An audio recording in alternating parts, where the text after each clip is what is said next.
So let's start with the high-level overview. This is your time frame, okay, for the UC application process. It starts in November. That's when the application filing period begins. And it concludes at the end of November. Okay, the application deadline is Monday, November 30th at 11:59 p.m. That's very, very important. I want to point this out, and I always do point this out because don't forget that we are also subject to the limits of technology. So a lot of times what we notice, many, like 75% of the applicants will submit their application in the last week of the filing period deadline, and even and a large number of those students submit it on the last day. So again, if we're all familiar with internet and the bandwidth issues. It's not unknown to happen. I'm not going to say it always happens, but it's not unknown to happen that on the last day, if everybody tries to submit on that last day, we could bring down the servers, right? It can slow it down. So my recommendation to students always is you don't have to wait till the very last day. There's actually plenty of time between now and then to get your application in order perfectly, so then you can submit your application, feel good, breathe your first sigh of relief. Excuse me. And then the next part of the application timeframe is between December and February. Now, these 3 months, there's nothing for you to do from the application perspective other than answer any and all questions you may get from the admissions office. This is the time frame where the admissions office gets to work. It is their busiest by far. For UCI specifically, we received over 120,000 undergraduate applications last year. Based on preliminary data, it's already looking like we're going to probably be at that level, if not exceeded again. So we've been getting more and more applications every year since 2015.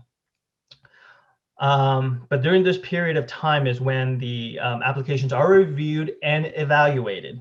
And all the applications are reviewed using the comprehensive review process, which I will talk about in a little bit. But December to February, the most important thing for you to realize is there's really not much you can do other than answer all the questions. If they're reaching out to you, it's because it's not to say hello, right? It's because they are reviewing your applications, they have questions. These questions are meant to help your application because it's usually to clarify some point. So check your email frequently, make sure the email coming from the university is not going to your junk mail, it's not going to your spam mail, that you're answering those questions. It is very important. Okay, then comes March. Two important things happen in March. Number one, March 2nd is the FAFSA filing deadline. For those of you who don't know, FAFSA is the free application for federal student aid. Please fill out this application. It doesn't matter who you are. It doesn't matter whether you think you're going to get financial aid or not. If you want to apply for scholarships, most scholarships will want, as part of the requirement for the scholarship consideration is for you to submit the FAFSA. Okay, so it's a free application. It doesn't take long. It's very simple compared to the college applications. It's very cut and dry, step by step. It just takes a little bit of time, but fill it out. It's free. It's going to be worth it. It's also the deadline to file a certified grade point average for the Cal grants. All of you should know, and I'm assuming we have a lot of students here today, or seniors, you should know about the Cal grants by now. Cal grants are entitlement grants from the state. If you meet the criteria and you are eligible, and you will get a grant. But in order to get it, you have to file your grade point average. You have to submit your application. So March is the deadline for that. We're not going to talk about Cal grants today, but I would suggest you talk to your high school counselors if you haven't already. And also in March is very important because that's when the vast majority of the freshman admissions decisions are released. It's throughout March.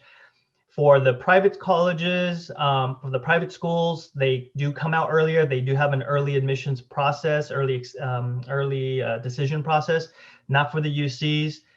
Some admit decisions can come out early for the UCs, for example, February, but vast majority of freshman admissions decisions come out in March. And I'm talking about the entire month of March. It could even be on the last day of March.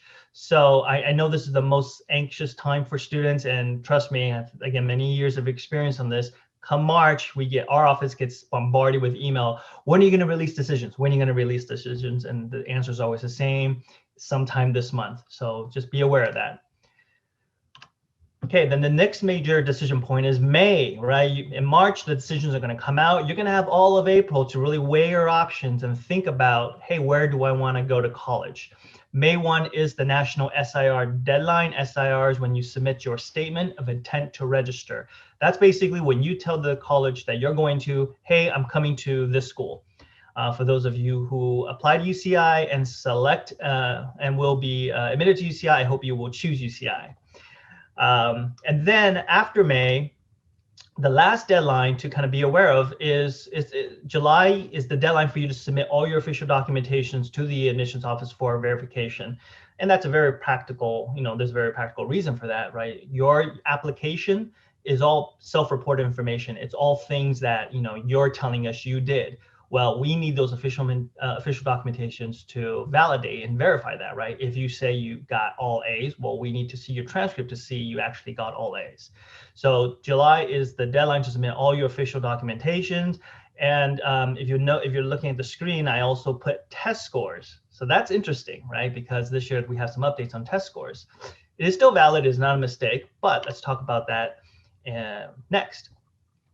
So as many of you have already heard, and I know it's very confusing, but the University of California Board of Regents has already decided that the University of California will no longer be using the SAT, ACT, and SAT subject exams as part of the admissions process, okay? What that means is it will not be used for comprehensive review, it will not be used for selection, and it will not be used for UC scholarships. Now, right here it says scholarships, but there are many types of scholarships. There are also private scholarships. We don't know anything about the private scholarships, but for UC scholarships, the SAT, ACT, and the subject exams will no longer be used in its consideration. What this means is when you submit your application, you will have a section on the application for you to report your test scores. However, and you should definitely report those. And I can talk more about that a little bit later. But what that means is when it comes to the admissions review process, no admissions personnel, nobody who's going to be doing the comprehensive review or the evaluation will see those scores. So everybody's on an equal footing. Those tests are no longer required. So a student who takes the test versus a student who doesn't take the test, they are on equal footing. I think the natural question is, well, Tony, is there an advantage to taking the SAT? There are certainly advantages in the overall matriculation process, but in terms of your admission selection decision, the decision, what goes into the review, there is no advantage. Okay. What's confusing, I think, is let me jump ahead to the next slide real quick. Is this information is can be found on the University of California website. It is public information. I included the URL where I got this information. Anyone can look this up. This is the plan that the University of California system-wide has published, right? You'll see it's a 5-year plan. It starts with 2 years of the test going optional. Then the following 2 years, the test being test blind, or the system going test blind. And then the last year is basically a TBD, to be determined. That's what UC system-wide has put out. The individual campuses has decided already that they are going to just move ahead to test blind.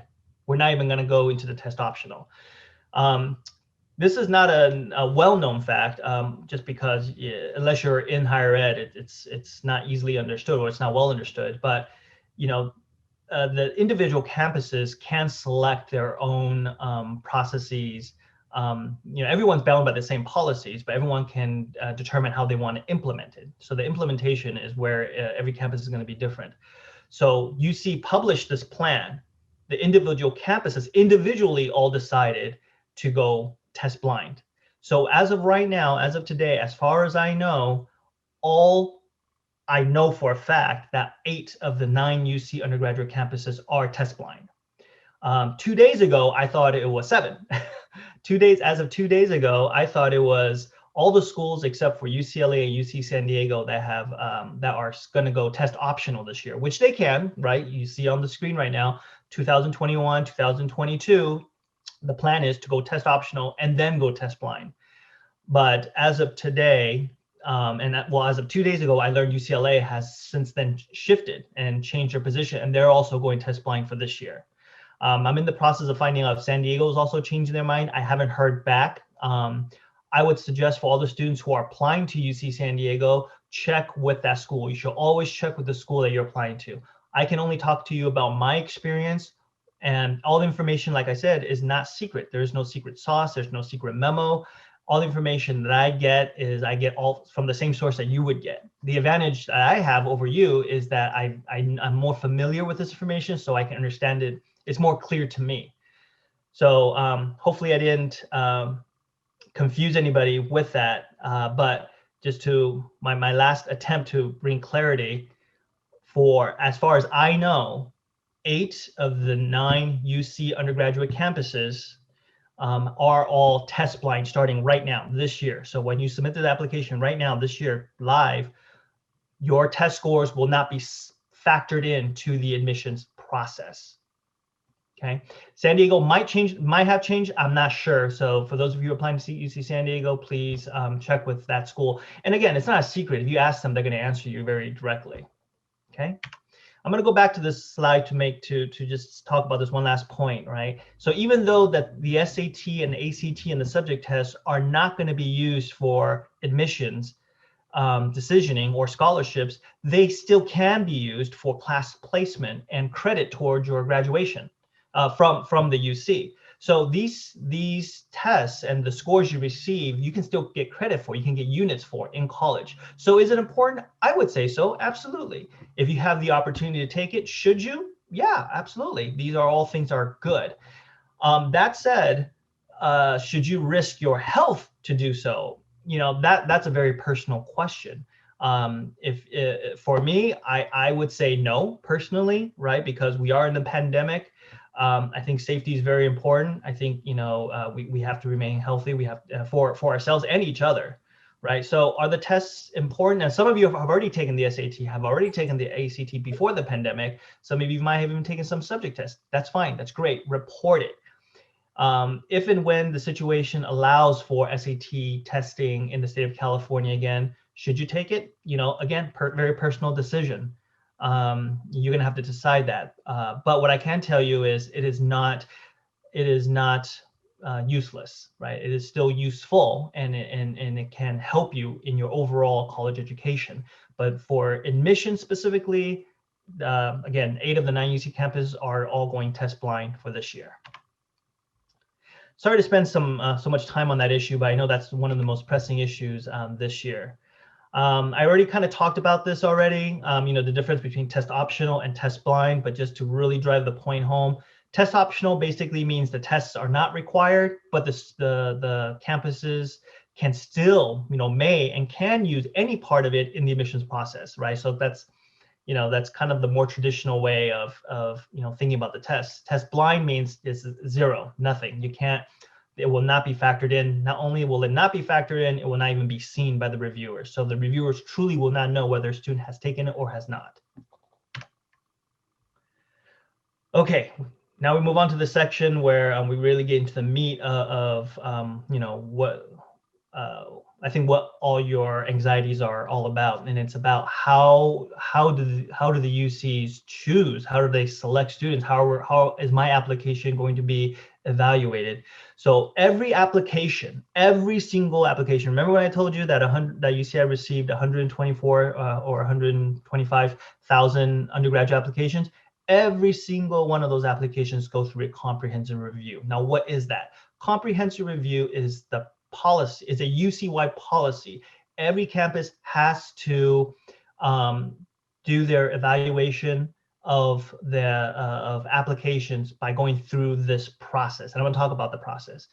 in just a bit at the next slide. But another point I want to point out is that UCI specifically, this is not for all the campuses. Remember, I said every campus can choose how they implement the policies. But at UCI, every application is reviewed and rated by 2 independent readers, and it's blind read. In other words, if I got an application to review, I don't know who the second reader is. So there is no collaboration. There is just, I got an application, I'm going to give a rating. Another reader is going to get your application, you're going to get a rating.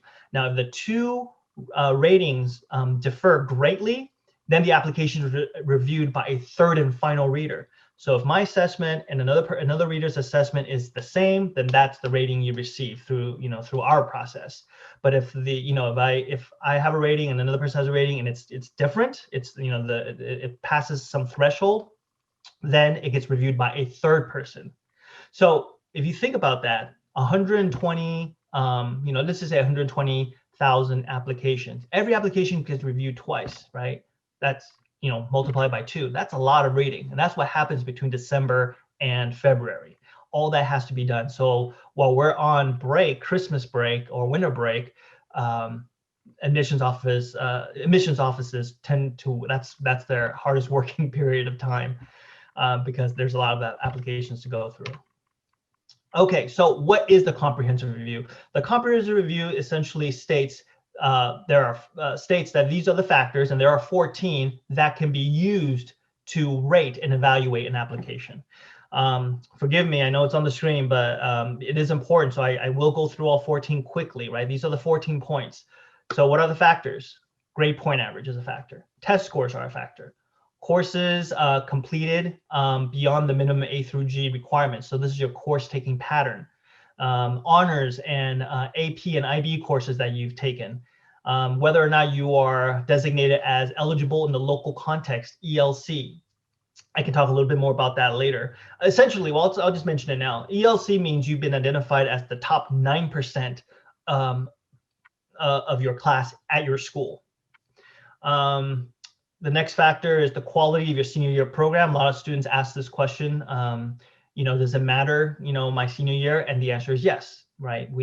That's something that we can look at. For example, some students take calculus by their junior year.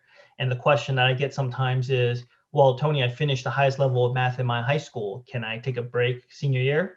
And the answer is, well, you can technically. You've met all the requirements in calculus. You've ended with calculus. That's great. My God. However, for an evaluator, they're going to look at your transcript and say, like, well, yeah, you took calculus your junior year, but why didn't you do something else your senior year when somebody else did, right?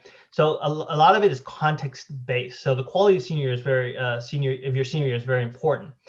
We also look at the academic opportunities in secondary school. So basically, what opportunities are available in your school, and did you take advantage of them, and how did you take advantage of them, and what did it mean to you? We're looking for outstanding performances in academic subject areas. For example, it could be literature, it could be drama, it could be mathematics, science, physics, right? Any evidence of theirs that shows that there's outstanding performance in a specific academic subject. We look for that. Achievements in special projects, improvement in academic performance, special talents and achievements and awards, participation in educational preparation programs, academic accomplishments within your life experiences, and geographic location. So these are the 14 factors. Now, there are 14, and I want you to know, I did not list them, right? I did not say 1, 2, 3, 4, 5, all the way to 14. Instead, I used bulleted points. The reason why I do this is actually very deliberate. The reason I do this is because I don't want, when you order something from 1 to whatever number, there's a tendency to think that it is ordered in the order of importance, and it's not. These factors, not one factor is more weighed heavily than another factor. These are just all the factors that every campus can use. A campus does not have to even use all 14. They can use any combination of these 14. So it really depends on the campus. Okay, so again, the main point here is there are 14 factors. You can get these off the internet on the University of California website, and not one is more important than the other. That said, I do want to point out these 4 factors, and the reason why I'm pointing them out is not to say that they're more important. They're not. I'm pointing this out to highlight that from our experience, these are the ones that students tend to misunderstand or to leave out. So I already talked about the quality of the senior year program, right? Basically, what classes are you taking your senior year? Are you still taking a full load or are you taking it easy? That's something we do look at. Improvement in academic performance. We call this out because a lot of times students think that, oh my God, I have to have a straight A. I have to be a straight A student and I have to take all AP and all honors in order to even be eligible, qualified to come to, to attend a UC school. And that's not the case. We look for improvement in academic performance. Maybe somebody had a rough start, but then later on they showed this trend where they're just doing better and better. That's important to call out. Okay, that's something that's something that we look for in the comprehensive review. Participation in educational preparation programs. If you participate in any sort of educational program, don't just discount that. Don't think, it's not that important. Yeah, I did it because it was important to me, but I'm sure they don't care about that. Everything is important. Everything provides context. So if you do participate in education preparation programs, list it, talk about it in your personal insight question, which we'll talk about in a little bit. And lastly, this point I'm calling out only because it is perhaps the most misunderstood. Geographic location. There's really nothing you can do about that. There's nothing you need to account for. This is to point out that the University of California does take into account the location of a school, where the school is, and that is to build in context, right? It's no secret that there are areas of the state that are better resourced than others. Here's an example. You might go to a school where there are 20 some AP courses for you to select from. There are schools where that's not the case, where there's probably only 4 AP for a student to choose from. So when you take those considerations into context, it does impact how an evaluator is going to look at an application overall. Okay, so it's all about so I'm pointing this out just to let you know that it is a factor. There's really nothing any student can do about it because where you live is where you live. Where you go to school is where you go to school. Okay, we're on to the last section. I'm looking at the time. I'm doing pretty good. I want to try to get this done within the next 10 minutes or so, so then we can move on to questions that you may have. So here are some tips on how you can use the personal insight questions section of these applications effectively. This is important because with the absence of the SAT, of the test scores, that really takes away another factor that admissions offices can use to provide more context into your A student's overall application. So the only real way for you to distinguish yourself and to really drive the point home and really tie your application together in a way where an evaluator, a person who can't understand you, is the personal insight questions. So the personal insight questions with this latest change in the test scores become highly, highly, highly important. I mean, it was already important before, and now it just ramps it up to the next level. It is super important. I don't say that to put additional pressure on you. And I know a lot of students are feeling very pressured. Historically, students have always felt pressure from the section, and I understand it. I get it. And I'm not saying that it's more important to give you more stress, but only that this is where your attention should be. When I was asked to give this presentation, I was very deliberate to pick this day to do the presentation because I wanted to do it sooner rather than later. Because as of right now, you still have time to go back and make changes and make additions and make refinements. Okay, so everyone after this should feel like, okay, I got some good information. Now let me look at my personal insight questions again for those of you who started. If not, now you'll have a better launching pad from which you can start your personal insight question section. Okay, so there are 8 questions, and I have them on the screen. I'm not going to read it to you. You guys can read it on your own, but there are 8 questions, right? I've numbered them from 1 to 4, not in order of priority, but just to say that there are 8. There's the first 4, there's the next 4, okay? Here are the directions. Oh, by the way, I'm not, I hope I'm not just glossing over it. I'm not reading it because I don't want to take time away, and I know time is very precious here. So here are the directions. You have 8 questions to choose from. You must respond to only 4 of the 8. This is very important. You will only be able to choose 4 of the 8, okay? A lot of students are, overachievers, and of course you're overachievers. That's why you want to come to the UC, but you can't answer more than 4. Okay, so choose your questions strategically, and we're going to talk about that in a little bit. Each response is limited to a maximum word of 350. This is something I've even had to correct my colleagues about, because a lot of people still talk about the personal insight question section as a personal statement section or a college essay. It is neither of those things. It is not a statement.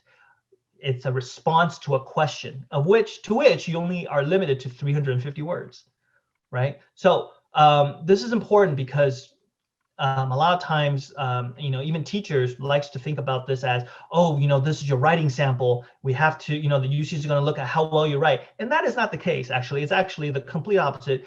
In the admissions review process, we don't care about the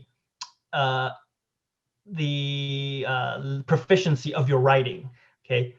We only care that we understand what you're talking about, okay? You're not being judged at the quality of your writing. You're not being judged in using writing correct or creative writing techniques or mechanics, right? It is really just, here's the question, answer it, right? And the whole point of it is so that the reader understands you better as an applicant.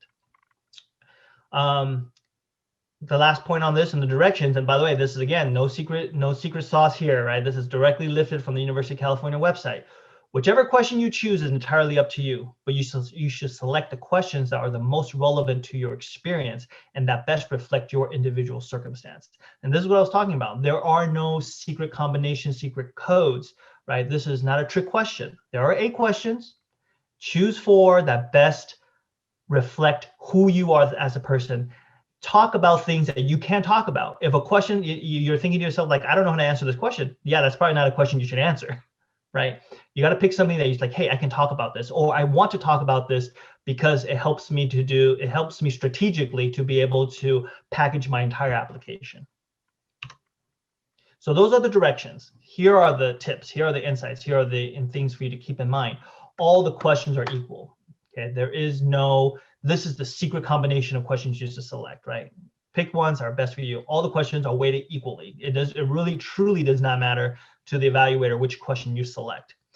All are given equal consideration in the process, right? There's no advantage or disadvantage from choosing any of the questions. There is no right and wrong way to answer these questions. There truly is not. And this is the one, and I stress this only because from my experience, this is the one that students have a hard time grappling with. But really, are you really, there's no right way or wrong way to answer it? There really isn't. There's only the right, I'll tell you what, from my experience, the right way is if you can read it and I have a good understanding of who you are, and I can repeat it back to you and say, yeah, that's what I meant, then you did it the right way. If you write something and I'm reading it and I say like, well, it sounds to me like this is what you're saying, and it's not representative of you, then you did it the wrong way, right? Other than that, there's no magic incantation. There's no magic words that you should use that's going to help you get an edge, right? It's all about communicating to the reader who you are. And by the way, you have no idea who the reader is going to be, right? It could be someone like me. It can be someone who's totally opposite of me. So keep that in mind. So don't let that stress you out.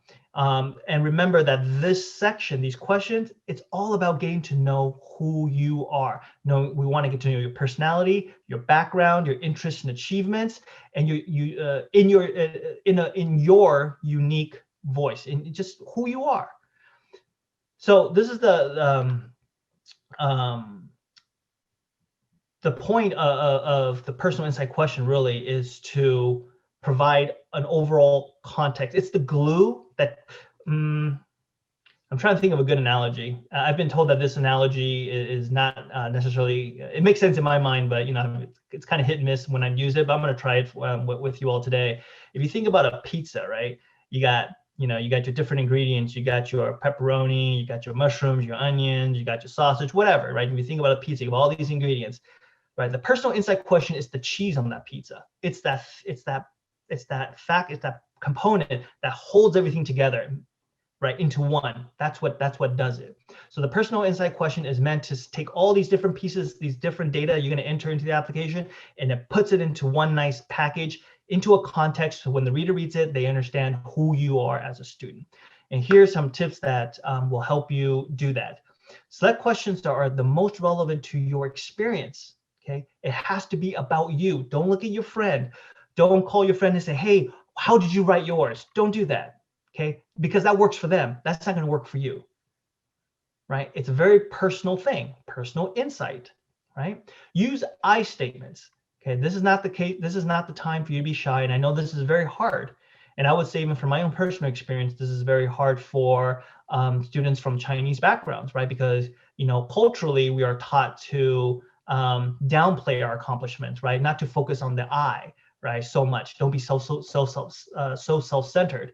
But in this particular case, you want to be self-centered. If that's your tendency, you want to fight that tendency. You have to brag about yourself. And there's a very logical reason, and there's a very practical reason. Okay, you have to brag about yourself, because when your application is sitting in front of the reader, no one else is going to brag for you. The reader is not going to assume anything. That's one of the things we train our readers to do. Never assume. Okay, never make inferences. You can only make assessments based on what you read and the information that you have. So if your intent is just like, well, I don't want to, you know, brag about myself, so I'll talk about all the stuff around it, and hopefully they'll understand how awesome I am. No. The better strategy is, this is how awesome I am, and let me tell you why. And these are the reasons. And I know it sounds contrary to our cultural upbringing, but that's what it takes. Okay, so use I statements, brag about yourself, because you are awesome, and we want to know why. Okay, help the readers understand your context and your environment. So much of the application is context driven. It is very, very important for you to keep that in mind. Okay, we want to know about everything that's happening around you. We need to understand your particular situation. I'll go back to the example that I gave about the AP, right? The availability of AP classes. Now imagine this, and these are extreme examples, but imagine this. You have two applicants, they both took 4 AP classes. Now, one student took 4 AP classes because that's all the AP courses that are offered at their school. The other student took 4 AP classes, but there are 20 available AP courses at their school. The two contexts will matters, right? Because on the one hand, you can say, like, this student who took 4 AP classes took full advantage of everything that was available to them, whereas the other student took only a subset of the took advantage of a subset of the opportunities available to them. So context is very important. The next tip is, this sounds kind of hokey, but it does help. Have someone verbally ask you the questions, and then you give the answers. You can try recording it. I know it sounds strange, but it does help, because sometimes when we say things out loud versus thinking them in our head, it makes a big difference. There's a gap. So try that. I know it might feel weird, it might feel uncomfortable. It may not, but it's a good strategy. You want to solicit feedback. This is the one time you don't want to be shy about it. You want to get as much feedback as you can. And the question you want to ask is, hey, does this sound like me, right? You have to brag about yourself. So you want to talk about your accomplishments, okay? So get feedback. You want to also fill in the whole application, thoroughly, and then look at your personal insight questions, right? Because again, the applications are just data points, right? I took this class, I got this grade, I got this award, I volunteered here, I did this many hours computer service. The personal insight question is where you put all that into context into one package. So the personal statement is in addition to, right? It is the additive piece to your application. You want to compose your responses outside of the application and then cut and paste in the final draft into the application, because your application will time out. So it also gives you a lot of pressure to finish quickly. I would say don't even worry about it. You can start the application, write the personal insight questions on the side, cut and paste at the very end. And finally, relax. I know that's hard to do. I know that's easier said than done, but try your best to remind yourself to relax, because your admissions decision doesn't come down to just your personal insight question. I know it's important. I was telling you that it is important, but it's only important as part of the whole. Okay, you have to also realize there's so many things outside of your control.